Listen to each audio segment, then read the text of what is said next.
Good morning students. Last video में हमने पूर्ति में वृद्धि के बारे में पढ़ा था। आज हम पूर्ति में कमी के बारे में पढ़े। बिल्कुल उसके अपोजिट, वस्तु की कीमत समान रहने पर यदि किसी वस्तु की पूर्ति कम हो जाती है अथवा कीमत बढ़ने पर भी पूर्ति समान रहती है तो इस परिवर्तन को पूर्ति में कमी कहा जाता है। आइए इसको समझने का प्रयास करते हैं। वस्तु की कीमत समान रहने पर अर्थात कीमत में कोई परिवर्तन ना हो और उसके फलस्वरूप भी पूर्ति कम हो जाए। पूर्ति के नियम के अनुसार तो कीमत में कमी होने पर पूर्ति कम होती है, लेकिन यहाँ पूर्ति में कोई परिवर्तन नहीं होता फिर भी पूर्ति में कमी हो जाती है। इसलिए इसे पूर्ति में कमी कहा जाता है, क्योंकि यह कीमत के अतिरिक्त दूसरे तत्वों में परिवर्तन के कारण होती है। अथवा कीमत बढ़ने पर भी पूर्ति समान रहती है। कीमत बढ़ने पर नियम के अनुसार पूर्ति भी बढ़नी चाहिए, लेकिन पूर्ति में कोई परिवर्तन नहीं होता, तो इस परिवर्तन को पूर्ति में कमी कहा जाता है। आइए इसे हम तालिका के माध्यम से समझते हैं। मान लो किसी वस्तु की कीमत 3 है और उसकी पूर्ति भी 3 इकाइयों की जाती है। उसी कीमत के ऊपर यानी कि कीमत में कोई परिवर्तन नहीं होता और पूर्ति में कमी हो जाती है। अन्य तत्वों में परिवर्तन के कारण पूर्ति में कमी हो जाती है। उसके पश्चात इस पॉइंट को आप नेगलेक्ट कीजिए।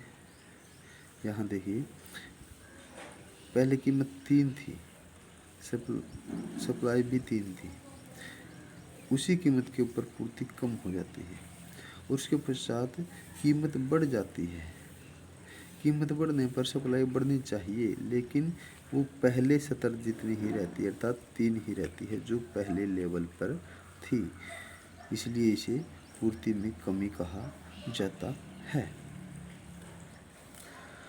आइए इसे डायग्रामेटिकली भी समझ लेते हैं। वो एक्स एक्सिस पर क्वांटिटी और वाई एक्सिस पर प्राइस लिए गए हैं।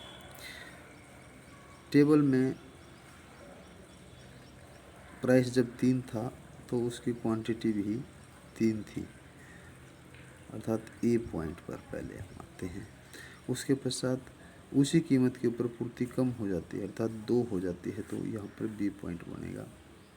उसके पश्चात कीमत बढ़ जाती है और पूर्ति पहले जितनी रहती है, अर्थात 3 ही रहती है, तो सी पॉइंट आ जाता है। अब पहले बी और सी पॉइंट से एक डॉटेड लाइन खींचेंगे और उसके पैरेलल फिर ए से होती हुई लाइन खींचेंगे। ए पॉइंट, क्योंकि सबसे पहले हमने ए पॉइंट लिया था, तो यहाँ इस वक्र का नाम S1 कर्व हो जाएगा। अब ए पॉइंट से हम बी पॉइंट की तरफ गए हैं और सी पॉइंट की तरफ गए हैं, तो ये S2 कर्व हो जाएगा। अपवर्ड शिफ्ट हो जाएगा हमारा कर्व। तो ये पूर्ति में कमी है। पूर्ति में वृद्धि और कमी का सामान्य सा नियम है, लेफ्ट से राइट वृद्धि होगी और राइट से लेफ्ट कमी होगी। यहाँ हम राइट से लेफ्ट की तरफ जा रहे हैं, तो ये पूर्ति में कमी है। पूर्ति में कमी के कारण देख लेते हैं।